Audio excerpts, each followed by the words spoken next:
Había una vez un pobre hombre llamado Nigel que tenía que hacer un largo viaje. Así inicia el cuento Hoja por Nigel, como sería su título correcto, al cual hace referencia esta charla. Y diciendo,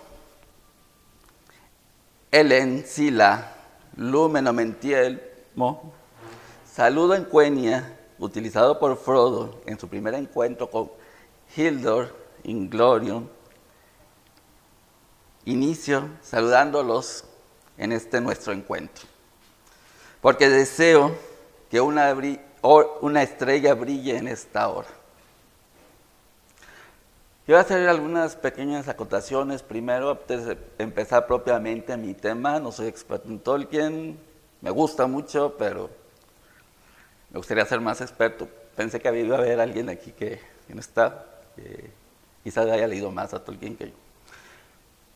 Usé este texto de Hoja de Nigel para basarme con él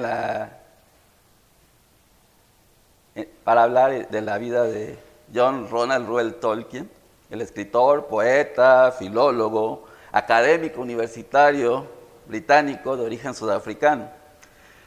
Esa fue una de las razones por las que elegí este cuento. Y la segunda, porque en alguna ocasión alguien le oí decir que tenía un profundo significado espiritual. Y no me equivoqué al hacerle caso a esa persona. Quizás no toque mucho ese tema, no voy a tratar de hacer no quiero hacer una reseña del cuento como tal. Voy a dejar algunas partes sin tocar de ese cuento.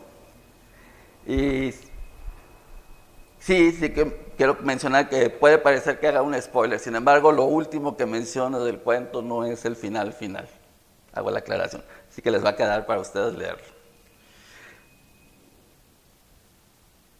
Cuando solo tenía 8 años o 9, Tolkien inventó varios idiomas, pero su madre no estaba de acuerdo. Pensaba que sus lenguas eran una frivolidad inútil, que le quitaban tiempo que podía ser empleado en estudiar. También tomó el estudio del idioma anglosajón como un hobby juvenil, cuando supuestamente debía estar aprendiendo griego y latín. De niño no sentía ninguna inclinación por los cuentos de hadas. Escribió: el auténtico interés se despertó tras los tiempos de la primera infancia. En esta época había otras cosas que me gustaban tanto o más, como la historia, la astronomía, la botánica, la gramática o la etimología.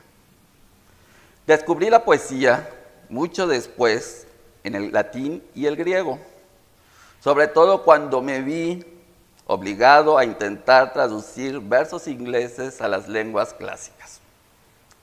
El auténtico interés por la literatura fantástica me lo despertó la filología, ya en el umbral de los años mozos, y la guerra lo aceleró y desarrolló del todo.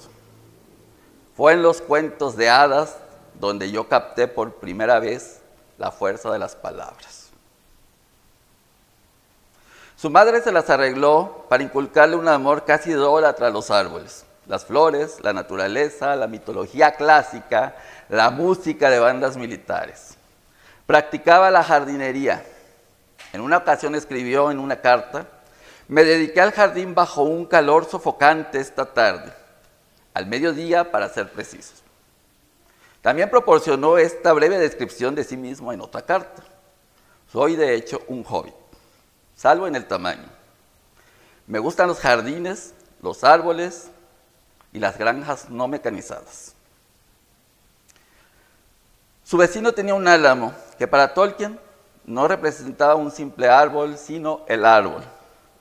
Y usará esta figura mitológica para encarnar la tradición a través de Bárbol, un personaje de El Señor de los Anillos. Cortar un árbol implicaba para él simbólicamente clausurarse en este mundo y eliminar toda referencia al mundo celeste. Los malvados de Tolkien siempre destruyen árboles. Lo hacen Melkor y Ungoliant en el Silmarillion, y lo hace Saruman en Isengard, en las dos torres, para horror de los Ents. Y por otro lado, Aragorn, en el Retorno del Rey, luego de coronado, vuelve a plantar el retoño del árbol blanco, significando que religa nuevamente lo terrestre con lo celeste. Andar en bicicleta también formaba parte de su vida cotidiana. En una carta sugirió el papel que desempeñó andar en bicicleta en el proceso creativo.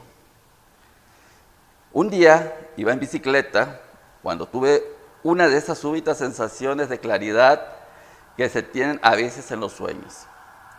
Recuerdo que dije en voz alta, con absoluta convicción: claro, así es como se producen las cosas realmente. Era considerado por sus conocidos como un escritor desorganizado, entre ellos C.S. Lewis, un postergador incorregible, un trabajador de notoria lentitud, una persona que se creaba sus propias distracciones. Él mismo se reconocía de una lenta y escrupulosa maquinaria, indolente y poco organizado. Cuando intentaba escribir, solía divagar y dibujar, o trabajar en la lengua élfica, o practicar caligrafía con trazos meticulosos, negros, casi legibles. Sabía realizar las tareas que la vida le imponía, esas que parecen un engorro, pero que son necesarias para que no se deteriore el mundo construido. Era generoso con el prójimo, aunque al perder ese tiempo para sus cosas le surgiera un interno bufido de enojo. Era un hombre extremadamente ocupado, empujado en muchas direcciones por las exigencias del trabajo universitario, la escritura y las responsabilidades familiares. Para ayudar a pagar los gastos del hogar y la matrícula de la educación de sus hijos, tomó trabajos adicionales de calificar exámenes. Su propia hija no estaba al tanto de todo lo que estaba haciendo. Muchos años después, ella dijo: no fue hasta la edad adulta que gradualmente me di cuenta de lo duro que trabajaba continuamente para participar en la vida familiar, como él lo hizo, y estar tan disponible para nuestras necesidades e intereses. A menudo tenía que trabajar hasta altas horas de la noche cuando la casa estaba tranquila. En la hoja de unos exámenes en blanco fue donde escribió por primera vez la frase con la que inicia El Hobbit: en un agujero en el suelo vivía un hobbit. Durante toda su vida le preocupó la incompatibilidad entre las necesidades de la vida y la creación artística, que, como escribió en una de sus cartas, no parece tener función biológica ni parte de las satisfacciones de la vida biológica corriente, con la cual en nuestro mundo está, por cierto, generalmente en contienda. Una de sus más profundas convicciones era que él servía a la humanidad por medio de sus investigaciones académicas y sus libros. Quería dejar el mundo como un lugar mejor que cuando lo encontró, para ayudar a restablecer la cordura, la limpieza y el amor por la belleza real y verdadera. O como escribió en una carta: encender una nueva luz, o lo que es lo mismo, reencender una vieja. Esto lo compartía con sus amigos de la Sociedad Barroviana, sus amigos cuando era joven. Salen en la película, por cierto, de Tolkien. En su fuero interno estaba totalmente convencido de la validez de su intento, lo que se puede entrever en aquel pudor que manifestaba hacia la crítica, sobre todo la de sus colegas de Oxford y la del público en general. Su mayor alegría fue ver que el Silmarillion, ese disparate personal suyo, no era rechazado con desprecio. Su pasión era su arte. Eso era lo que realmente le gustaba hacer.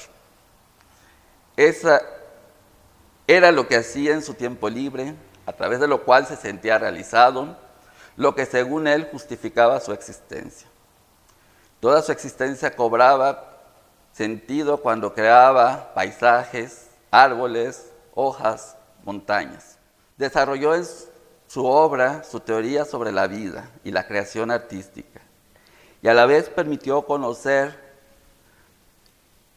al lector lo que en su pensamiento constituye la gran tragedia del hombre, su lucha sin esperanza contra el tiempo, tema clave, y sin solución aparente, la caducidad del tiempo presente. Él mismo escribió: no fuimos hechos para la muerte, ni nacimos para morir. La muerte se nos impuso, y he aquí que el miedo a la muerte siempre nos acompaña, y huimos de ella por siempre como la liebre del cazador. Este tema, desde una perspectiva cristiana, era motivo de permanente reflexión suya. Escribió también: ningún corazón de hombre está satisfecho. El tránsito y la muerte le es siempre penoso, pero un declive más lento proporciona cierto consuelo y retira ligeramente la sombra. Sabía que la derrota final de la muerte es amarga y sin sentido para un no creyente, pero puede trascenderse desde una perspectiva cristiana. Poseía una visión esperanzadora propia del cristiano, que tiene incorporado el juicio de una conciencia superior sobre el valor de nuestra existencia y de la redención de nuestra vida por las obras que hemos hecho en ella. La vida humana tenía para él un sentido trascendente y que no será juzgada por la miserable justicia humana, en la que no dejaremos de ser pobres hombres y en la que nuestro nombre pronto desaparecerá del mundo en el que vivimos, con todo lo malo o a pesar de todo lo bueno que hicimos. Tratando sobre la gran evasión, escapar de la muerte, escribió: los cuentos de hadas ofrecen numerosos ejemplos y variantes del que podría considerarse evasor nato, que yo llamaría espíritu fugitivo, pero que en ellos, mucho más importante, los cuentos de hadas, mucho más importante es el consuelo del final feliz. La eucatástrofe es la verdadera manifestación del cuento de hadas y su más elevada misión. El repentino y gozoso giro, que produce su peculiar efecto porque es un súbito atisbo de la verdad. De hecho, él mismo afirmó sobre El Señor de los Anillos que trata sobre todo de la muerte y la inmortalidad, y de las huidas, la longevidad y el atesoramiento de la memoria. Daba enorme importancia al trabajo y a la tragedia que supone saber que estará inacabado cuando llegue el momento definitivo. Aunque para él, escribió, hay un sitio llamado cielo, donde lo bueno inacabado aquí se completa, y donde las historias no escritas y las esperanzas no satisfechas se continúan. Para Tolkien, la poiesis era esencialmente subcreación. Dice: el logro de la expresión que proporciona la consistencia interna de la realidad necesita un nombre distinto, el de arte, el eslabón operante entre la imaginación y el resultado final, la subcreación. Esto es un proceso artístico de descubrimiento de otros mundos a partir de la elaboración de idiomas verosímiles, así como de tradiciones orales y escritas a que habían dado lugar esas lenguas y a la interrelación entre ellas. Escribió: una coherencia, una consistencia del estilo lingüístico y una ilusión de historicidad.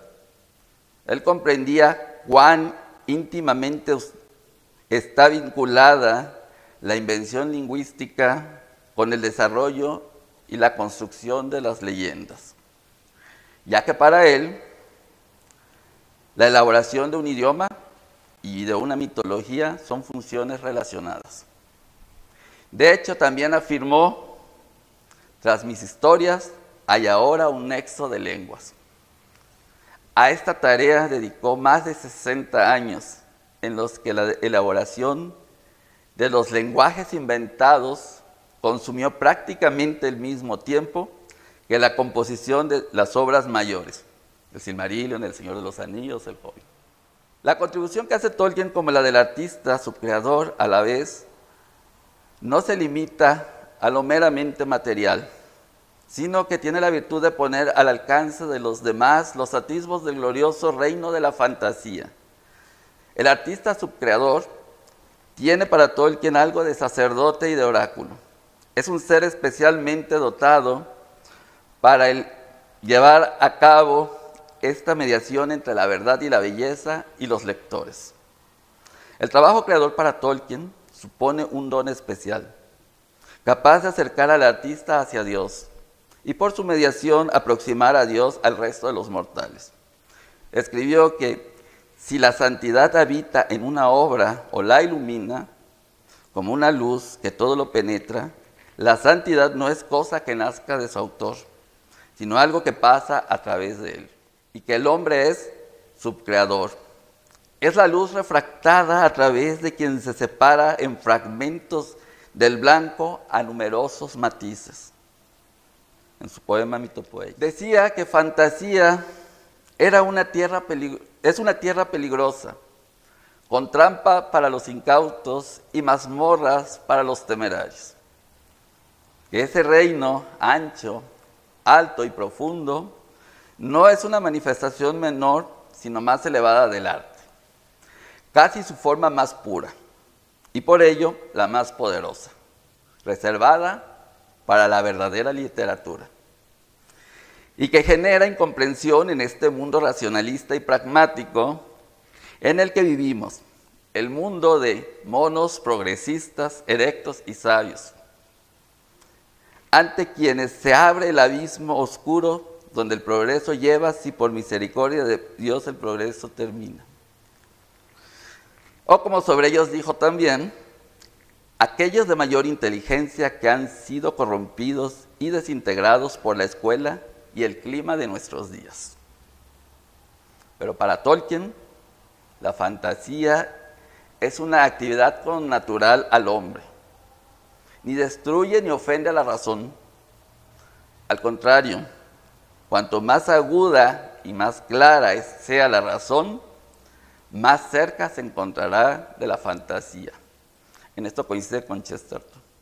Era principalmente escritor, pues aunque sus pinturas, recopiladas en su mayoría en el libro Pinturas y Dibujos de J.R.R. Tolkien, pueden haber resultado sorprendentemente atractivas, casi siempre eran ilustraciones de sus escritos.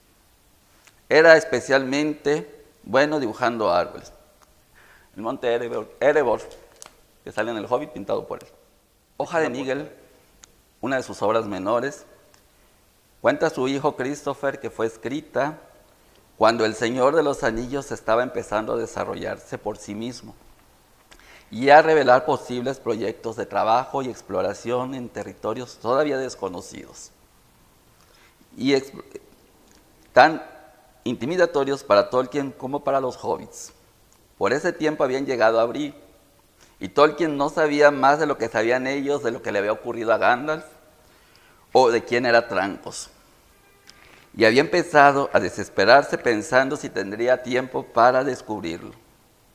Una de sus fuentes para escribirla fue el álamo de ramas grandes que tenía su vecino y que podía ver aún echado en la cama. De repente el propietario lo podó y lo mutiló.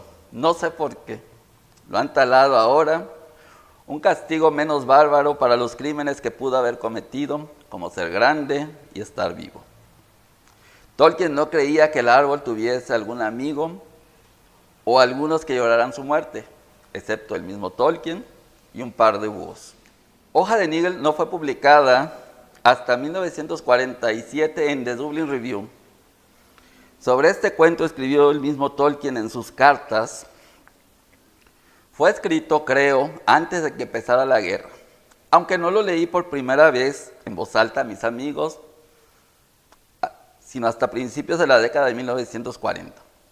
No recuerdo nada de su escritura, salvo que desperté una mañana con la historia en la cabeza y la apunté deprisa. Y la forma impresa apenas difiere en lo fundamental de la primera versión apresurada. Cuando la releo, la reencuentro todavía muy conmovedora. Brotó súbitamente y casi completo. Fue escrito de una vez y de forma muy semejante a la que tiene actualmente. Mirándola yo mismo desde gran distancia, diría que además de mi amor por los árboles, surgió de mi propia preocupación por el Señor de los Anillos, en conocimiento de que sería acabado con gran detalle o no lo sería en absoluto, y el temor de que no lo sería en absoluto. Fue lo único que hice en mi vida que no me costara en absoluto ningún esfuerzo. Se parece tampoco a ninguna otra historia que haya nunca escrito o empezado, que me asombraría que pudiera combinar con ellas. No ha dado nunca origen a nada en absoluto de su misma especie. Este cuento es la decantación de su ensayo llamado Sobre los cuentos de hadas. Tolkien expone claramente que en este breve relato, a modo de ejemplo narrado, cómo ha de entenderse su ensayo. No es tanto propiamente una alegoría como algo mítico, pues Nigel pretende ser una persona real de cualidades mezcladas y no una alegoría de un vicio único o de una virtud.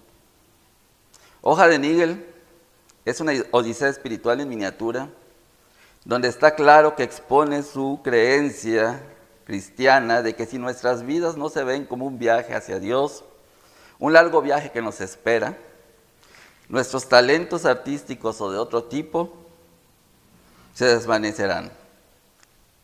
A lo largo de esta pequeña historia, presenta su preocupación sobre la incompatibilidad entre las necesidades de la vida y la creación artística, y sobre la necesaria inutilidad del arte. También evidencia la profunda preocupación de Tolkien por la destrucción del arte y la belleza que podía acarrear la guerra. Por ello escribió en una carta refiriéndose a este cuento: intenté demostrar alegóricamente cómo la subcreación podría incorporarse a la creación en mi cuento purgativo, para volver visibles y físicos los efectos del pecado o los abusos del libre albedrío por los hombres.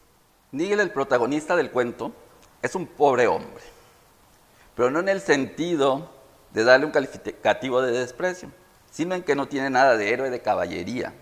No participa de los arquetipos clásicos de la realización de la existencia humana, como el guerrero, el sabio o el santo. Dice el cuento: Nigel era pintor, no muy famoso, en parte porque tenía muchas otras cosas que atender.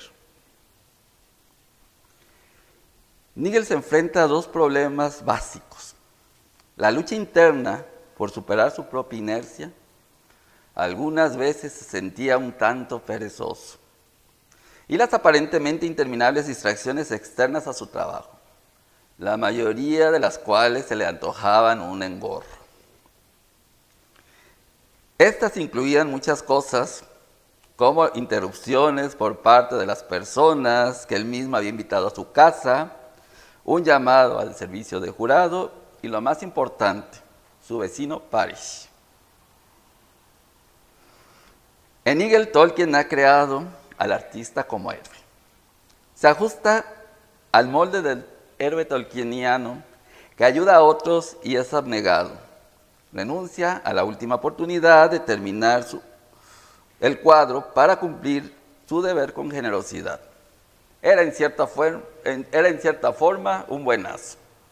No podía evitar ser amable. Tolkien, como artista, quiere representar en su protagonista a todo hombre que tiene vocación suficiente como para aportar su propio grano de arena en la elaboración de un mundo mejor. En este caso, más bello, a pesar de los obstáculos que éste le impone frente a las tareas que debemos hacer. Dice el cuento, era de esa clase de pintores que hacen mejor las hojas que los árboles. Solía pasarse infinidad de tiempo con una sola hoja, intentando captar su forma, su brillo, los reflejos del rocío en sus bordes. Pero su afán era pintar un árbol completo, con todas las hojas de un mismo estilo y todas distintas. Había un cuadro en especial que le preocupaba. Había comenzado como una hoja arrastrada por el viento que se había convertido en un árbol. Y el árbol creció, dando numerosas ramas, echando las más fantásticas raíces. Llegaron extraños pájaros que se posaron en las ramitas y hubo que atenderlos. Después, todo alrededor del árbol creció. Comenzó a crecer un paisaje y aparecieron atisbos de un bosque que avanzaba sobre las tierras de labor y montañas coronadas de nieve. Nigel es un artista con una idea, con una visión. En su mente él ve un árbol, tiene destellos de el gran árbol en su vida terrestre. Y en última instancia, esto anima y dirige su mejor trabajo. La pintura de ese gran árbol es su obsesión estética y es su vocación. Solía decir, cueste lo que cueste, acabaré este cuadro, mi obra maestra, antes de que me vea obligado a emprender ese maldito viaje. Nigel escapa a la muerte y al olvido por medio del trabajo artístico y la creación. Nigel escapa a la muerte y al olvido por medio del trabajo artístico y la dedicación con que elabora su cuadro. Dice el cuento, un día Nigel se paró delante de su obra, un poco alejado, y contempló con especial atención y desapasionamiento. Nigel se sorprendió de la envergadura de su cuadro, demasiado ambicioso para las capacidades de un hombre tan pequeño. Es un hombre con cierta percepción de lo real, no solo es capaz de ver lo que ha creado, sino el significado de esa creación. La cualidad importante de su pintura no es sencillamente crear un telón de fondo para el árbol, sino descubrir ese telón. Es decir, no pinta el fondo porque imagine que puede existir, sino porque ve que existe. En este sentido es un héroe visionario. Pero al mismo tiempo, sin embargo, su limitación es extrema, pues no ve el cuadro como una totalidad completa, sino que solo capta vislumbres del fondo. Si su visión es imperfecta, incluso más limitada es su ejecución, pues su trazo de las hojas nunca es del todo lo que había esperado, aunque el dibujo del árbol sea único a su modo. Dice el cuento, era muy consciente de que necesitaba concentrarse, trabajar, un trabajo serio e ininterrumpido, si quería terminar el cuadro, incluso aunque no lo ampliase más. Sabía que se vería obligado a marcharse pronto, quizás al comienzo del nuevo año. Solo tenía tiempo para terminar el cuadro y aún así, no de modo definitivo. Había algunos puntos donde solo tendría tiempo para esbozar lo que pretendía. El pintor solo desea plasmar en el lienzo esa imagen vislumbrada en su imaginación. Sin embargo, es constantemente interrumpido. La atención que le da a su obra interfiere con otros deberes. Tenía un cuadro y apenas tiempo para terminarlo.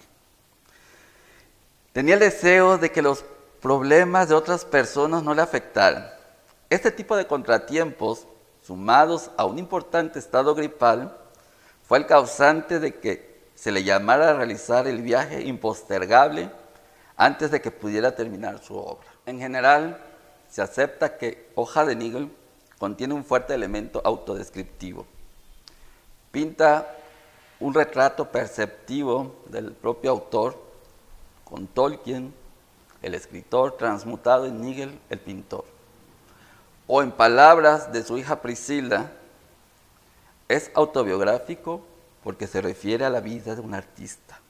Como un artista, debe responder tanto a las presiones de su absorción en sus ideas creativas, como a las demandas de vivir una vida ordinaria en el mundo ordinario. Se podía acusar a Tolkien del vicio de ser un niggler, de trabajar dedicando un tiempo innecesario a detalles insignificantes, elaborar demasiados puntos menores.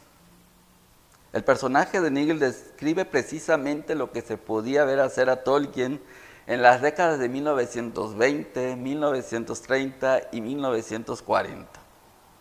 Durante esos 30 años siguió trabajando en variantes de las historias de El Silmarillion, escribiendo poemas ocasionales, con frecuencia de manera anónima, y componiendo otros relatos que no siempre ponía por escrito, y a veces solo explicaba a sus hijos.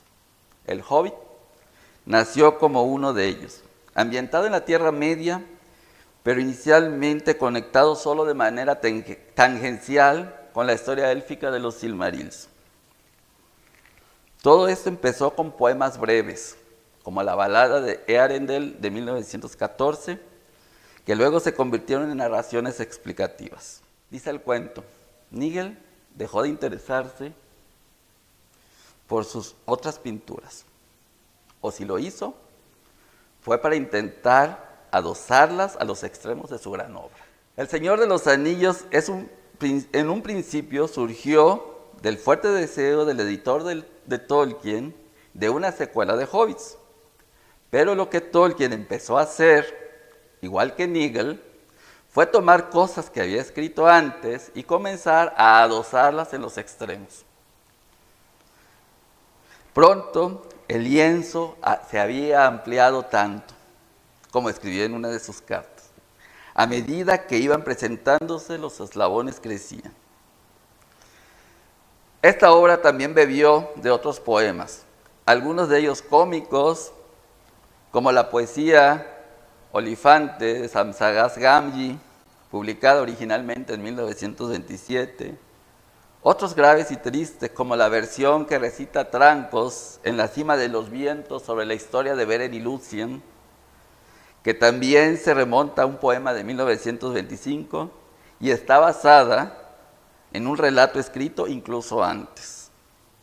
Y también de las aventuras de Tom Bombadil, que había surgido del nombre de un juguete infantil y que llegó primero a imprenta en 1934 como héroe de un poema, y que luego se convirtió en lo que quizás sea la figura más misteriosa del mundo del Señor de los Anillos. La gran obra de Tolkien era una especie de versión más acabada e integrada de la historia entera de Arda, su mundo, desde la creación hasta el final de la Tercera Edad.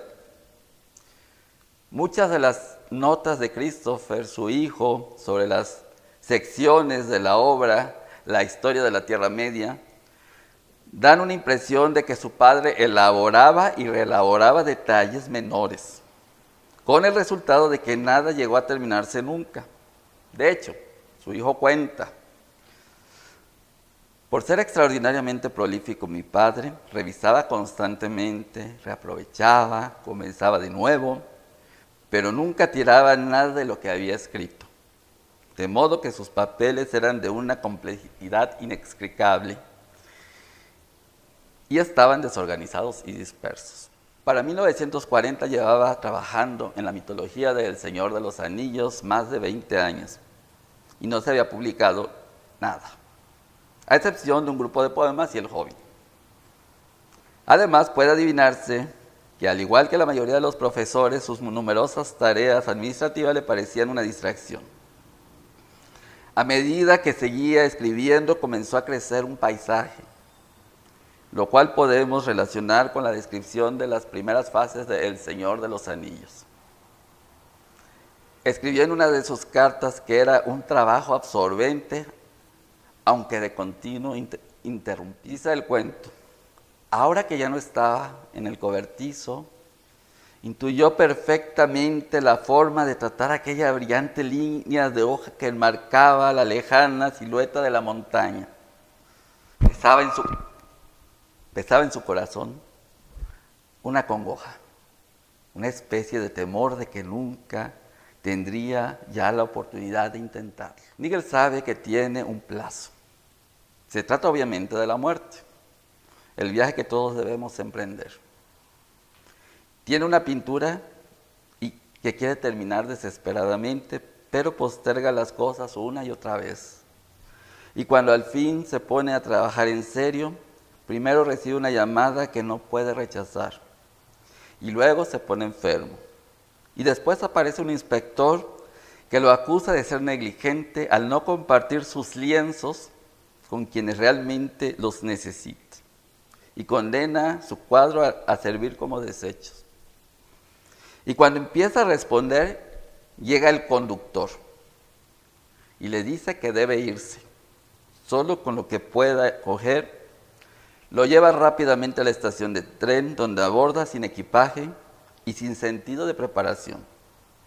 El día de viaje lo toma desprevenido. Tiene miedo de no experimentar nunca la alegría de haber completado el granado. Con angustia y aturdimiento, Nigel toma conciencia de estar muerto. Ha tenido que abandonar su propio mundo, pagando un precio muy alto, el abandono de todo y la necesidad de una necesaria purificación. Tolkien nos enseña el camino que recorre Nigel después de la muerte, llevando el peso de su obra inconclusa y sin haber preparado las valijas. Al comienzo de la historia, Nigel es penosamente consciente de que se distrae con facilidad y no es un buen gestor de su tiempo. La concentración y la gestión del tiempo es lo que Nigel debe aprender en el taller al que va. Tiene que trabajar ahí duro en todas las tareas que descuidó durante su vida y adquiere autodisciplina y capacidad de convertirse en maestro de su tiempo. Dice el cuento: se había acostumbrado a iniciar su trabajo tan pronto como sonaba una campana y a dejarlo al sonar la siguiente, todo recogido y listo para poderlo continuar cuando fuera preciso. Hacía muchas cosas al cabo del día. Terminaba sus trabajillos con todo primor. No tenía tiempo y, sin embargo, comenzaba a ser dueño de su tiempo. Comenzaba a saber qué hacer con él. Ahí no existía ninguna sensación de prisa. Disfrutaba ahora de mayor paz interior y en los momentos de descanso podía descansar de verdad. La mayor parte de los críticos han identificado este taller con una versión del purgatorio. Allí Nigel purifica su amor por el trabajo manual, aquel que tanto tedio le provocó en su vida, por la sencilla razón de que su obra maestra estaba desvinculada de su obra vivida. También Parish, su vecino, podía ser una representación del autor. De hecho, Nigel y Parish pueden verse como las dos caras de la vida del autor, su vocación artística y su trabajo remunerado. Parish es un jardinero serio, un hombre que trabaja la tierra y sabe producir patatas excelentes. Tolkien también fue productivo. En su profesión, junto con su enseñanza, escribió y editó obras académicas. En ese sentido, la vocación artística de Tolkien era su desventaja, ya que consumía gran parte de su tiempo y lo alejaba de otros deberes. De hecho, en algunas ocasiones pidió un año de permiso en la universidad, como escribió en otra carta, para completar algunas de las obras eruditas que fueron descuidadas mientras me ocupé de bagatelas no profesionales, tales como El Señor de los Anillos. Su preocupación por las actividades ordinarias corresponde al lado práctico de la vida de Tolkien. Al final, Nigel llega a un país de belleza inefable. Es el país de Nigel, de la pintura de Nigel. Luego ve el árbol, su árbol, y su epifanía es tan completa que se cae de la bicicleta en la que andaba. Se pone de pie, abre los brazos y proclama: es un don. Reconoce que su habilidad para pintar es un verdadero regalo de Dios. Así es la pintura completa. Para Priscila, este momento del cuento es un ejemplo de los elementos autobiográficos de su padre en el cuento. Nigel inspecciona el árbol. La obra de arte de Nigel, que estaba en potencia, cobró existencia. Aquí Nigel experimenta el consuelo del final feliz, la eucatástrofe. Ojo, ese no es el final del cuento. Para Tolkien, el tema del árbol de Nigel es sin lugar a dudas un eufemismo de su propia subcreación, a la que dedicó su vida. Un mundo donde cada uno pudiera encontrar una rama en la que posarse y descansar, como hacen los pájaros en el árbol de Nigel. Una comarca llena de belleza, lágrimas y alegría. Sobre todo su obra, El Señor de los Anillos, pero también el Silmarillion, en el que trabajó toda su vida, tratando de producir algo como la pintura de Nigel, una representación enorme y gloriosa de todo un país, un cuerpo de leyendas más o menos conectada desde las amplias cosmogonías hasta el nivel de cuento de hadas romántico, escribió. Y que como ese árbol queda inconcluso al momento de su muerte. Infinitas historias no contadas. Montañas que se ven a lo lejos, que no han de escalarse nunca. Árboles a la distancia, como el de Nigel, a los que jamás uno ha de acercarse. Tolkien nos descubre que la recompensa para Nigel es hallar su cuadro hecho realidad. Al final de su viaje, su subcreación, aceptada por el Creador en todo detalle, por el Creador en todo detalle y terminada, pero también por terminar, en el sentido de que todavía puede desarrollarse enormemente. Tolkien da a Nigel la posibilidad de que no solo lo contemple, sino también que también pueda caminar por el paraje, tocándolo, vivenciándolo y lo más importante, pueda concluir definitivamente la obra de su vida. Nigel, como Tolkien, aprende que debe relacionarse con la creación como Dios se relaciona con ella, cuidar, ayudar y sacrificarse por quienes lo rodean. La habilidad de Nigel para pintar, la de Tolkien para escribir, la de todo hombre para subcrear, no es simplemente un talento que se posee, sino un verdadero regalo de Dios. Así es la obra completa. A Nigel se le concede una visión del cielo en vida que intenta traducir por medio del arte. De Tolkien oremos porque haya sido capaz de completar y contemplar su obra. De nosotros aún depende. Depende de cuánto dediquemos nuestro tiempo a subcrear una obra de arte maravillosa, llena de belleza y santidad, principalmente esa obra de arte que Dios nos encomendó, nuestra propia vida. Y fueron izadas las velas, y el viento sopló, y la nave se deslizó lentamente a lo largo del estuario gris, y la nave se internó en la alta mar, rumbo al oeste. En 1973, Tolkien fue hospitalizado con una úlcera de sangrado gástrico. Una infección se desarrolló en su pecho. Y el 2 de septiembre de 1973 murió con sus hijos junto a su cama. El padre John Tolkien celebró misa de requiem por su padre.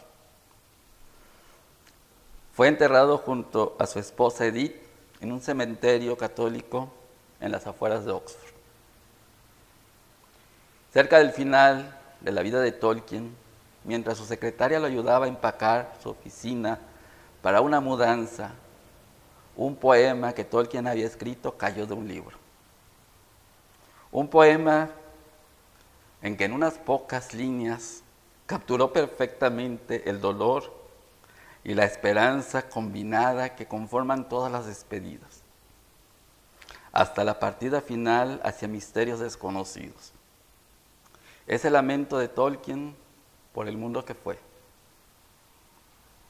Bilbo Bolsón canta el poema en los puertos grises, cuando está a punto de zarpar al mar, siguiendo el camino no recto hacia las tierras imperecederas, para finalmente purificarse de la marca del anillo que aún llevaba sobre él. Es una referencia directa al destino de Bilbo y su paso de un mundo al siguiente. Son palabras con las que Bilbo se despide de sus amigos y de la Tierra Media. Y en cierto sentido, con este poema, también Tolkien se despide de la Tierra Media que creó. Bien, aquí, queridos amigos, a la orilla del mar, a 50 años y 2 días de la partida del profesor Tolkien, desde los puertos grises hacia las tierras imperecederas, termino con este poema, la última canción de Bilbo. El día ha terminado, mis ojos se cierran, pero largo es el viaje que me espera.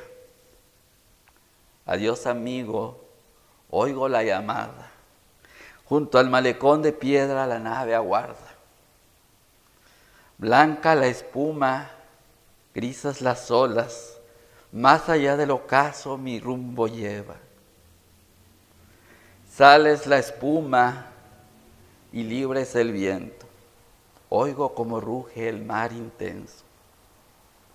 Adiós, amigos, izadas las velas, el viento del este las amarras tensa.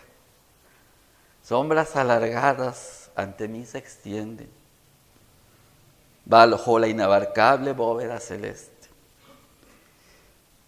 Pero hay unas islas más allá del sol y las alcanzaré antes de que todo acabe. Tierras hay al oeste del oeste, donde la noche es quietud y el sueño reposo. Guiado por la estrella solitaria, más allá del último puerto, encontraré refugio hermoso y libre, y las playas del mar estrellado. Nave mía, el oeste busco, y campos y montañas siempre benditos. Adiós al fin a la Tierra Media. Sobre tu mástil diviso ya la estrella. Creo que no precisamente en Inglaterra, pero algo que tienen en común Lewis y Tolkien es el tema de la guerra. O sea, no solo que estaba la guerra, sino que les tocó a ellos vivir la guerra. Digo, pues Tolkien tiene las dos cosas. El tema de los idiomas, desde su infancia se veía que él era el... Y el otro, le digo, lo que le tocó vivir, que fue la guerra. Principalmente la guerra. Ahora, en el caso de Tolkien, sí hay otras...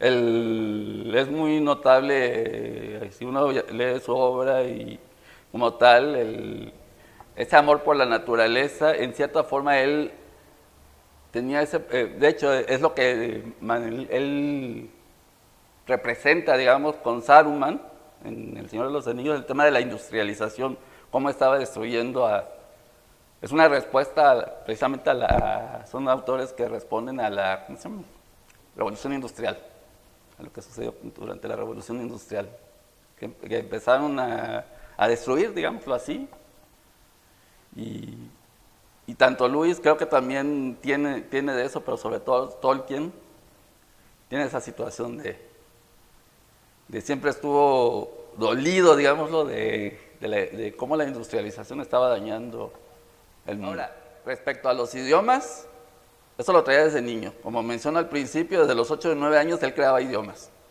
Y lo creaba con su hermano. De hecho, bueno, como un dato, él tiene un ensayo que se llama Un vicio secreto y se refiere a eso precisamente, a la creación de idiomas. Era su vicio secreto. Ya lo demás quizás son ideas que han salido como también de que por ahí lo quieren pintar de masón o de cosas por el estilo. Pero lo que sé en relación a los idiomas, pues a fin de cuentas fue su vocación. Desde niño tuvo ese interés.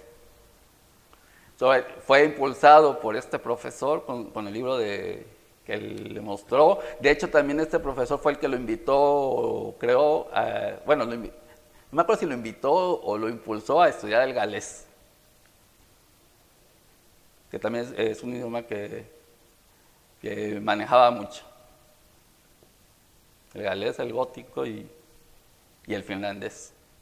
Esta idea de reencender viejas luces, de encender una luz nueva, viejas luces, yo lo asociaría, porque esto lo compartía con sus amigos del TCBS, de T-Clubs, Barrovian Society, el grupito de adolescentes con los que se reunía para recitar poemas, si ven la película, Tolkien hace referencia a ese grupito. De hecho, los 4 fueron a la guerra, 2 de ellos murieron en la guerra y el otro, creo que incluso sobrevivió a Tolkien, murió después. Y es más, es el que me estoy refiriendo, Christopher Wiseman, en honor a él fue el que le puso a su hijo el nombre de Christopher, por cierto. Eran sus amigos y ellos tenían esa idea de cambiar el mundo, como buenos adolescentes, por medio del arte. Quizás muy en la línea, aquí yo diría más bien, muy en la línea de la frase de Dostoyevsky en El idiota, la belleza cambiará el mundo. Más bien iría en esa línea, yo pensaría, el reencender, o sea, tomar todo el arte clásico, sabemos que es lo que realmente trasciende en belleza, el arte clásico, e impulsarlo y hacerlo conocer y si no crear ellos nuevas bellezas, digámoslo así, nuevas cosas bellas. Y creo que lo logró por lo menos Tolkien con su obra. No sé si queda claro esa parte. Sí, sí, sí. Ok, y la otra fue de... Respecto a esta que hablaba de cuentos de hadas y cómo tomó esa inspiración y cómo empezó a darle un entendimiento más profundo. Como lo menciona él mismo, su interés surge a partir de los lenguajes. Quizás mucho me va en la línea de aquí yo compararía mucho también con el trabajo de Grimm, de Jacob Grimm, el de los hermanos, que era también compartía esas dos cosas con Tolkien. Por ahí en alguna parte menciono una relación íntima entre los cuentos de hadas y la filología. Se ve en Grimm, en Jacob Grimm, filólogo y escritor de cuentos de hadas, se ve en Tolkien, filólogo y escritor, y autor de cuentos de hadas.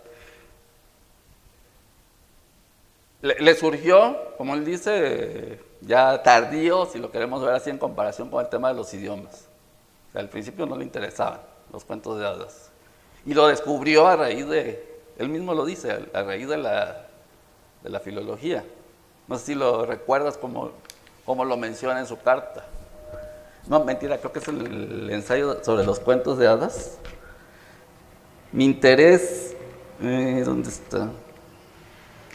El auténtico interés por la literatura fantástica me lo despertó la filología, dice en el ensayo sobre los cuentos de hadas.